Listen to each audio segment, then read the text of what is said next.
Season കഴിഞ്ഞാൽ പിന്നെ മാങ്ങ കഴിയുമല്ലോ. അപ്പോൾ നമ്മൾ പഴുത്ത മാങ്ങ കൊണ്ട് ഇപ്പോൾ നമ്മൾ പൾപ്പുണ്ടാക്കി, അതുപോലെ ഫ്രിഡ്ജിൽ സൂക്ഷിക്കുന്ന വിധം പറഞ്ഞു അച്ചാറുണ്ടാക്കി.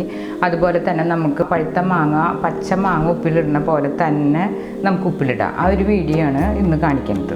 ഇത് പഴുത്ത പ്രിയൂര് മാങ്ങ, അധികം പഴുത്തിട്ടില്ല, എന്നാലും കുഴപ്പമില്ലാണ്ട് പഴുത്തേണ്ടത് നമുക്ക് എങ്ങനെ ഉപ്പിലിടുന്നതെന്ന് കാണാം. അപ്പോൾ ആദ്യം അതിൻ്റെ മൂടി ചെത്തിയിട്ട് തോട് കളയണമെന്നില്ല. തോടോടുകൂടി വയ്ക്കുമ്പോൾ നമുക്ക് നല്ല ടേസ്റ്റ് കിട്ടും. ഇത് ഉപ്പിലിട്ട് കഴിഞ്ഞ് ഒരു 2-3 മണിക്കൂർ കഴിയുമ്പോഴേക്കും നമുക്ക് ഉപയോഗിക്കാൻ പറ്റും. ഇത് ഇങ്ങനെ കഷ്ണങ്ങളാക്കാം. ഒരു മാങ്ങിന് ഞാൻ എടുത്തുള്ളത് കാണിക്കാനായിട്ട്, നമുക്ക് അധികം കിട്ടുന്ന കാലത്ത് നല്ലോണം ഇടാം. പ്രിയൂര് മാങ്ങ നല്ല ടേസ്റ്റുള്ള മാങ്ങയാണ്, ഉപ്പിലിട്ടാലും നല്ല ടേസ്റ്റാണ്. ഇങ്ങനെ നുറുക്കിയിടാം. തോലോടുകൂടി ഇടുമ്പോൾ ടേസ്റ്റ് കൂടും. അധികം ഉണ്ടാകുമ്പോൾ ഒക്കെ നമുക്ക് ഇതുപോലെ ഇങ്ങനെ ഓരോന്ന് ചെയ്ത് പഴുത്ത മാങ്ങകൾ വീട്ടിലിങ്ങനെ സൂക്ഷിച്ച് വെച്ച് എല്ലാ കാലത്തും നമുക്ക് അത് കഴിക്കാം. അപ്പോൾ നമ്മൾ പഴുത്ത മാങ്ങ ചെത്തി വെച്ചിട്ടുണ്ട്. ഇതുപോലെ ഇങ്ങനെ നീളത്തിൽ ഇങ്ങനെ മുറിച്ചിടുക. ഒരു പാത്രം വെച്ച് വെള്ളം തിളപ്പിക്കാനായിട്ട് വെക്കണം. അപ്പോൾ നമ്മളൊരു പാത്രം വെച്ച് നമ്മളൊരു കപ്പോളം വെള്ളം ഒഴിക്കണം. ഇപ്പോൾ ഒരു മാങ്ങ എടുത്ത കാരണം ഒരു കപ്പ് വെള്ളം മതി. അത് നല്ല തിളച്ച് വരണം. അതിലേക്ക് നമുക്ക് കുറച്ച് ഇൻഗ്രീഡിയൻറ്റും കൂടി ചേർക്കണം. പച്ചമുളക് നീളത്തിൽ അരിഞ്ഞിടാം. വലിയ മിളകാന്ന് വെച്ചാൽ നടുക്ക് നിർക്കിടാം. അതൊരു 2 എണ്ണം.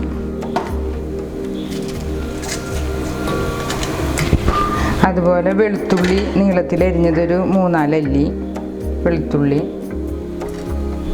അതുപോലെ ഇഞ്ചി നടുകീറി ഒരു 3-4 ചെറിയ കഷ്ണങ്ങളാക്കി ഇടുമ്പോൾ ഇതൊക്കെ ചേർന്ന് കഴിഞ്ഞാൽ ഉപ്പിലിട്ടതിന് നല്ല ടേസ്റ്റ് കിട്ടും. കുരുമുളക് ഒരു 7-8 മണി, ഗ്രാമ്പു 2 എണ്ണം, കല്ലുപ്പ് ആവശ്യത്തിന്. ഇത്തിരി അധികം നിൽക്കണം ഉപ്പ്. ഒരു കയ്യിൽ മുഴുവൻ ചേർത്തിട്ടില്ല, അപ്പോൾ ഉപ്പ് കൂടും. അത് കൂടി ചേർത്തിട്ട് നല്ലോണം അങ്ങനെ തിളച്ച് വരണം. ഒരു പിഞ്ച് മഞ്ഞൾപ്പൊടിയും കൂടി ചേർക്കാം.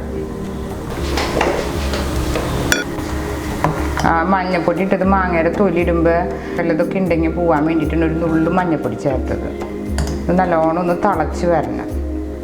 മുളകിൻ്റെ എരിവും അതുപോലെ വെളുത്തുള്ളിയുടെയും കുരുമുളകിൻ്റെയും നമ്മൾ ഗ്രാമ്പൊക്കെ ചേർത്തിട്ടില്ല, അതിൻ്റെ ടേസ്റ്റൊക്കെ വെള്ളത്തേക്ക് ഇങ്ങനെ ഇറങ്ങി വരും. അപ്പോൾ നല്ലോണം തിളച്ചിട്ടുണ്ട്. കണ്ട തിളച്ച് കഴിയുമ്പോൾ നമുക്കിത് ഓഫ് ചെയ്തിട്ട് മാങ്ങ ചേർക്കാം. പിന്നെ ഇത് ഓഫ് ചെയ്തിട്ട് മാങ്ങ ചേർക്കാം. ഇതിപ്പോൾ നമ്മൾ നുറുക്കി വെച്ച മാങ്ങ ഇതിലേക്ക് ചേർക്കാം. ഇത്ര പ്രോസസ്സുള്ള പഴുത്ത മാങ്ങ ഉപ്പിലിടാനായിട്ട്. പിന്നെ നമുക്ക് ചൂടാറുമ്പോൾ കുപ്പിക്ക് പകർത്താം. പിന്നെ കുപ്പിയിലേക്ക് കുറച്ച് വിനാഗിരി കൂടി ചേർക്കാം അവസാനം. അത്രയേ ഉള്ളത്. നമ്മൾ ഉപ്പിലിട്ട് കഴിഞ്ഞ് 2 മണിക്കൂർ കഴിയുമ്പോഴേക്കും ഇത് കഴിക്കാൻ പാകമായി ഉണ്ടാവും. നല്ല ടേസ്റ്റ് ഉണ്ടാവും ചെയ്യും. കഴിക്കാൻ പെട്ടെന്ന് തന്നെ നമുക്ക് ഉപ്പിലിട്ടത് ഈ ചൂടാറി കഴിഞ്ഞാൽ തന്നെ ഇതിൻ്റെ ഓൾറെഡി ഈ ഉപ്പിലിട്ടതിൻ്റെ ടേസ്റ്റ് നമുക്ക് കഴിക്കുമ്പോൾ കിട്ടും. ഇതുപോലെ നമ്മൾ ഉപ്പിലിടുമ്പോൾ എപ്പോഴും പറയാറുള്ള പോലെ തന്നെ നല്ലോണം കഴുകി ഉണക്കിയ കുപ്പി എടുക്കണം. ചില്ല് കുപ്പിയിൽ വേണം ഇടാനായിട്ട്. ഇപ്പോൾ ചൂടാറിയതിന് ശേഷം നമുക്ക് മാങ്ങ അതിലേക്ക് ഇടാം. പെട്ടെന്ന് തന്നെ നമുക്കിത് ഉപയോഗിക്കാം. ചൂടാറിനോട് കൂടിയിട്ട് തന്നെ ഇതിൻ്റെ നല്ല ടേസ്റ്റ് ആവും. ഉപ്പിലിട്ടൊരു മാങ്ങ കഴിക്കണ പോലെ തന്നെ ചോദിക്കും. അപ്പം ഇതുപോലെ നമുക്ക് കുറേ മാങ്ങ ചെത്തിയിട്ട് ഇതുപോലെ നമുക്ക് മാങ്ങയുള്ള സീസണിൽ സൂക്ഷിച്ച് വെക്കാൻ പറ്റും. മാങ്ങയും പച്ചമുളകും വെളുത്തുള്ളിയും അതുപോലെ ഗ്രാമ്പൊക്കെ നല്ല ടേസ്റ്റ് കിട്ടാൻ വേണ്ടിയിട്ട് നമ്മൾ ചേർത്തതാണ്.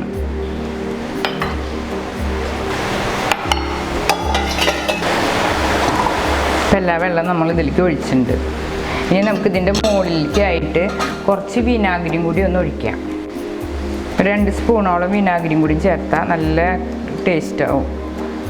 അപ്പോൾ നമ്മൾ പഴുത്ത മാങ്ങ ചെത്തി ഇതുപോലെ നീളത്തിൽ തൊലിയോടുകൂടി ചെത്തി വെള്ളം തിളപ്പിച്ച് അതിൽ കുരുമുളകും അതുപോലെ വെളുത്തുള്ളി, പച്ചമുളക്, 2 ഗ്രാമ്പും ഉപ്പും ചേർത്ത് നല്ലോണം വെള്ളം തിളപ്പിച്ചു. പിന്നെ ഒരു പിഞ്ച് മഞ്ഞൾപ്പൊടിയും ചേർത്തിട്ടുണ്ട്. അങ്ങനെ തിളപ്പിച്ചതിലേക്ക് പഴുത്ത മാങ്ങ അരിഞ്ഞത് ചേർത്ത് ചൂടാറിയതിന് ശേഷം കുപ്പിക്ക് പകർത്തിയതാണിത്. അപ്പം നമ്മുടെ പഴുത്ത മാങ്ങ ഉപ്പിലിട്ടത് തയ്യാറായിട്ട്. ഇതുപോലുള്ള പാചക വീഡിയോകൾ ഇനിയും ലഭിക്കുന്നതിന് വേണ്ടി ഈ വീഡിയോയ്ക്ക് താഴെയുള്ള സബ്സ്ക്രൈബ് ബട്ടൺ ക്ലിക്ക് ചെയ്യുക. ഇഷ്ടപ്പെട്ടുവെങ്കിൽ ലൈക്ക് ചെയ്യുക, ഷെയർ ചെയ്യുക. കൂടുതൽ വീഡിയോകൾക്കായി യൂട്യൂബിൽ സർഗം കിച്ചൻ എന്ന് ടൈപ്പ് ചെയ്ത് സെർച്ച് ചെയ്യുക.